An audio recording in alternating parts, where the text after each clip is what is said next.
right now, you likely hold an assumption so fundamental about yourself that you don't even realize it's there. Oh, totally. We all do. Yeah, you feel like you are this tiny pilot, just sort of sitting somewhere right behind your eyes, looking out through them like windows at the rest of the world. Right, like we feel we're safely in here and the entire universe is just firmly out there. Exactly. It's basically the most universally shared human experience.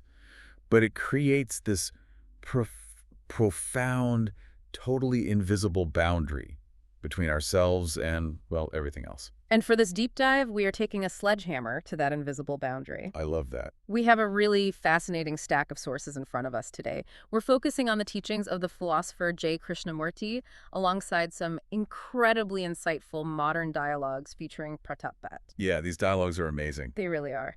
So our mission today is to unpack this illusion of the subject-object split in our perception. And we want to discover how dissolving this artificial boundary leads to this profound psychological freedom, this pure awareness. And, what's so compelling about this material is that, sure, it might initially sound like dense, abstract philosophy. Right, like something you'd read in a graduate seminar. Exactly. But it is actually deeply rooted in the mechanics of your everyday experience. Like, this isn't about escaping reality or, entering some mystical trance. No, not at all. It's simply about seeing reality as it actually is, before the mind jumps in and chops it up into all these fragments and categories. Which makes this a highly practical shortcut to untangling the daily anxiety, the conflict, and just that sheer mental fatigue we all experience living our lives. Oh, 100%. The exhaustion is real. But to understand how to collapse that illusion of separation, I think we first have to understand how our minds normally construct reality in the first place. Right. And to do that, we have to look at what the sources call the transactional triad. Okay, lay that out for us. So, in our ordinary everyday experience, the human mind organizes perception into this really rigid three-part structure. Uh-huh. First, there is the knower, or the subject. The pilot. Exactly, the pilot. Second, there is the act of knowing itself. And third, there is the object that is known. So, if I'm looking at a tree, my brain instantly creates three distinct categories. Yes. There's me, the observer, standing on the grass. Then there's the physical and cognitive act of my eyes seeing. And finally, there's the tree itself out there in the distance. That's it, exactly. And Pratap points out something really crucial about this triad. He actually acknowledges that this transactional individuality is entirely necessary for practical life. I mean, obviously, right? You need it to function. Yeah, a particular body and mind absolutely need this structure to, like, cross a busy street without getting hit by a car. Or to speak a language, or just navigate the physical world of duality. Right.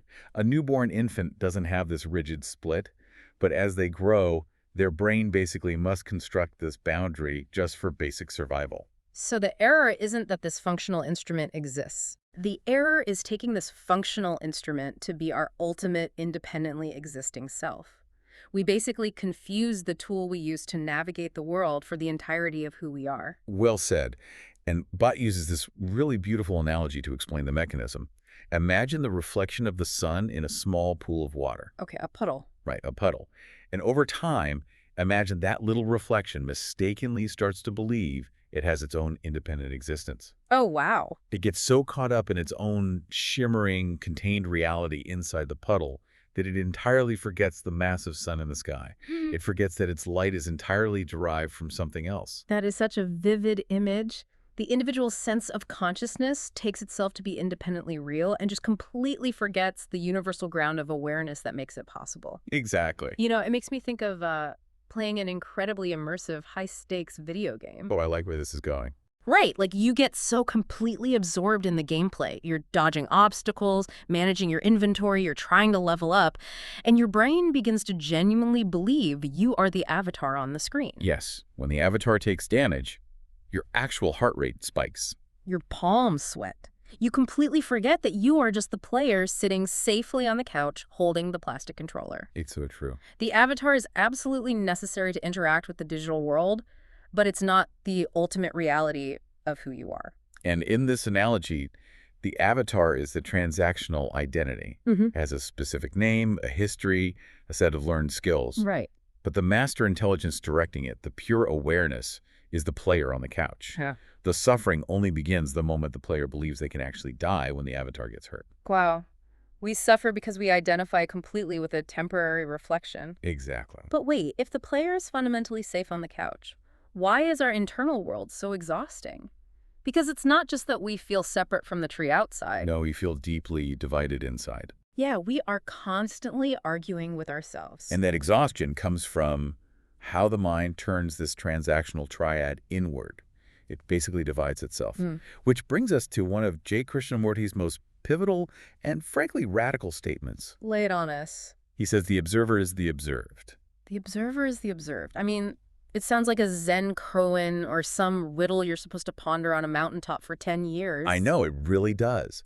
But if we break down the anatomy of our inner lives, it's actually an incredibly precise description of cognitive mechanics. Okay, let's break it down then. Let's use a real-world example from the sources.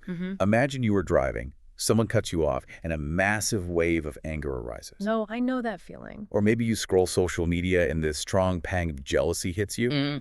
Ordinarily, the mind immediately fractures itself in response to that. Like splits. Right. That little pilot behind the eye steps back and says, I am angry, and I must control this anger. This makes me a bad person.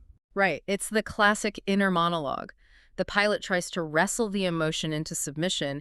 It treats the anger like a hostile intruder that just broke into the cockpit. Exactly. And this creates a severe psychological split between the controller and the controlled. Yeah. You've essentially engineered an artificial duality inside your own mind. But it's all happening in one brain. Yes.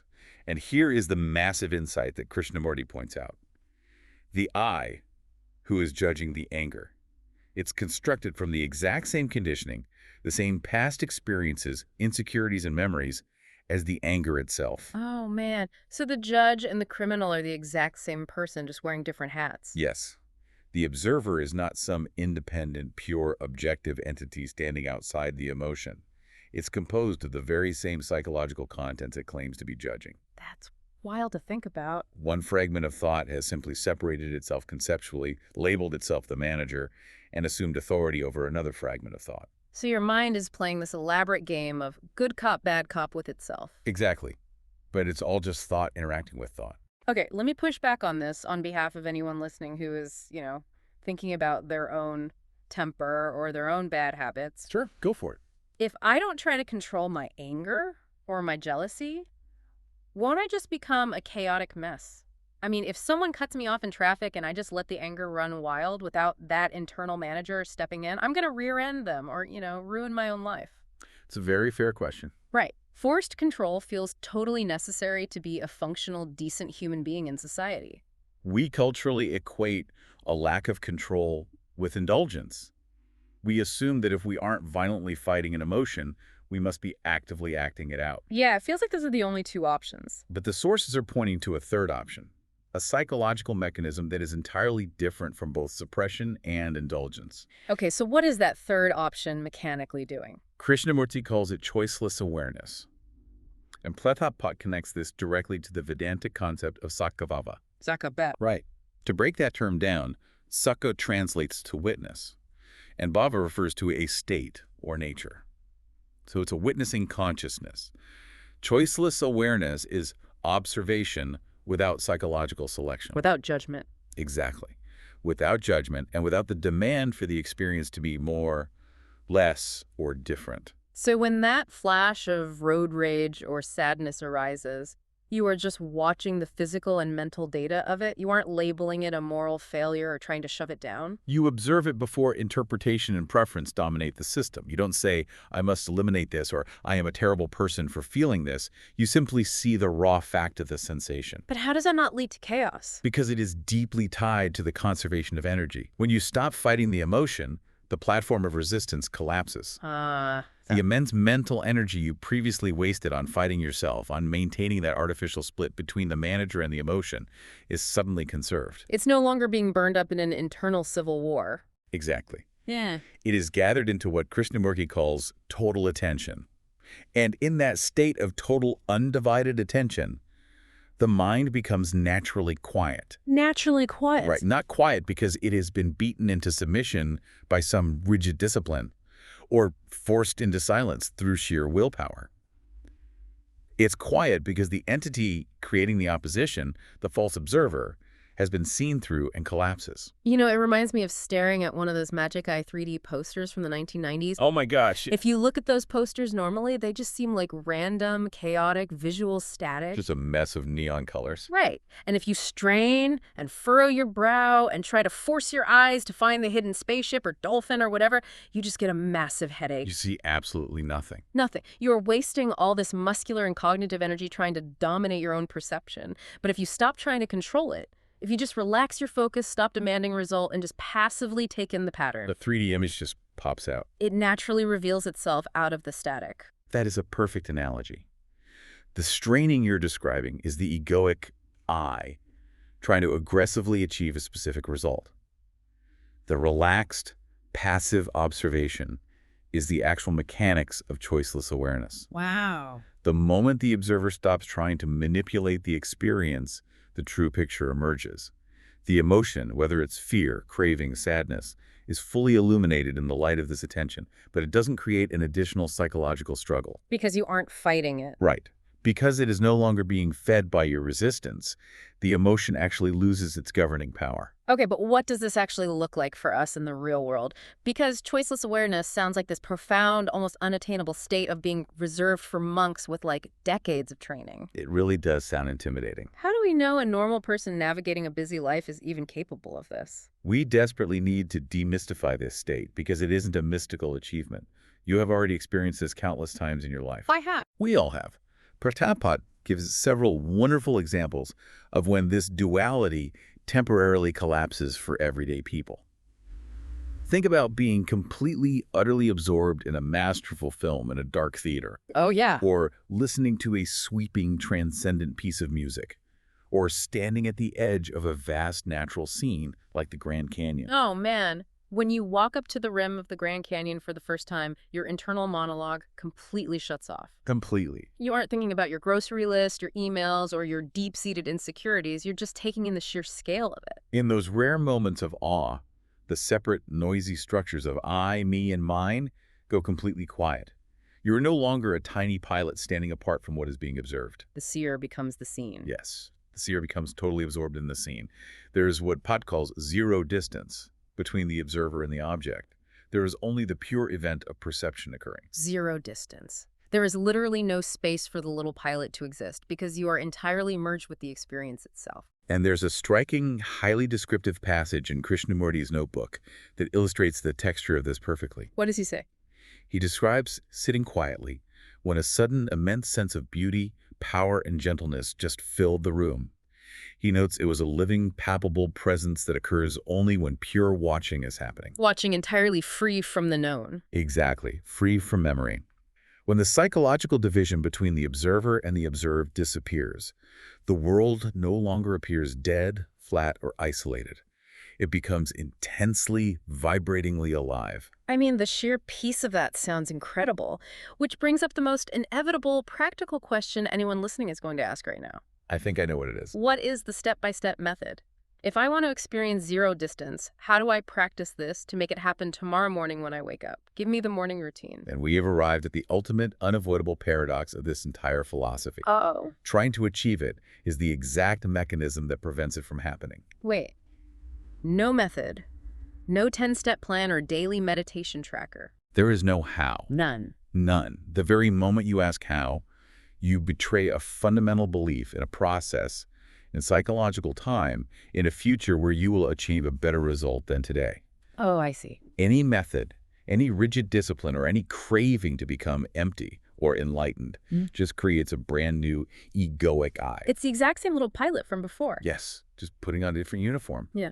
Instead of trying to acquire corporate wealth or social status, the ego is now trying to acquire a spiritual trophy. The ego says, I am going to out-meditate everyone and be the absolute best at choiceless awareness. Exactly. It wants to claim the state of emptiness as a personal achievement. But the pursuit of more, even spiritual more, requires division. It requires a seeker and a thing being sought. So you cannot seek truth using a false instrument. You really can't. But if there is no practice, no method, and no routine, how does this liberation actually happen? It happens simply by seeing the false as false. Seeing the false is false. Right. When you directly perceive in real time that your separated observer, that judgmental manager in your head, is a complete illusion made of memory. That perception itself has liberating power. You don't have to fight it. No, you do not have to aggressively destroy the ego. You just have to see clearly how its machinery operates. When you see the false as false, it drops away entirely on its own. It just loses its grip on reality. Exactly. And what remains is described in these dialogues as empty subjectivity. Now, we have to be careful with the word empty, as it doesn't mean a dull blankness or some zombie state of unconsciousness. Right, it's not dissociation. No, it means empty of fixed, heavily conditioned personal content. It is a state that is highly sensitive, intensely attentive, and fully alive to whatever has happened in the present moment. You know, reflecting on all of this, there is a profound, almost physical relief in this idea. Isn't there? The realization that true psychological freedom isn't about cramming more philosophical knowledge into your brain. It's not about memorizing more spiritual techniques or adding yet another exhausting self-improvement strategy to your to-do list. Thank goodness. Yeah. It is actually a total freedom from the known. It's an act of subtracting, not adding.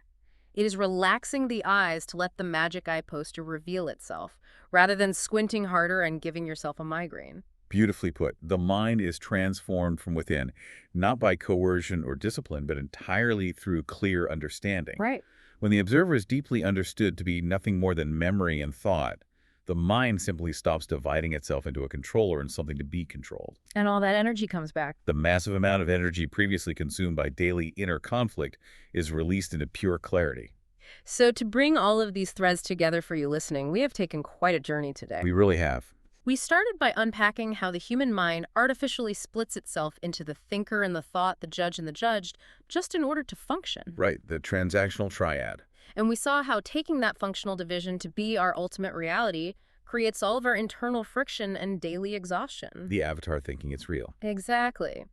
And finally, we explored how simply observing this fact, without judgment and without trying to fix it, allows that artificial division to naturally collapse back into pure, undivided awareness. It is the profound shift from identifying as the vulnerable avatar running around on the screen to recognizing you are the untouchable awareness observing the screen. To leave you with a final lingering insight, there's a wonderfully provocative thought from Pratap Pat that builds on everything we've explored today. He points out that awareness is not a temporary state you visit on a meditation retreat. It's not a destination. Right. Even a profound spiritual experience like samadhi is ultimately just a state, if it has a beginning and an end. Think of the sun in the sky. Shining is its very nature. It doesn't occasionally enter a state of shining, get tired, and then stop. Light and heat are not separate properties from the sun itself. You do not become awareness. You already are the silent, limitless ground to which all objects, all thoughts, and all emotions appear. The awareness illuminates your passing thoughts just as effortlessly as the sun illuminates the earth. Perfectly said. So, as you go about the rest of your day, ask yourself this.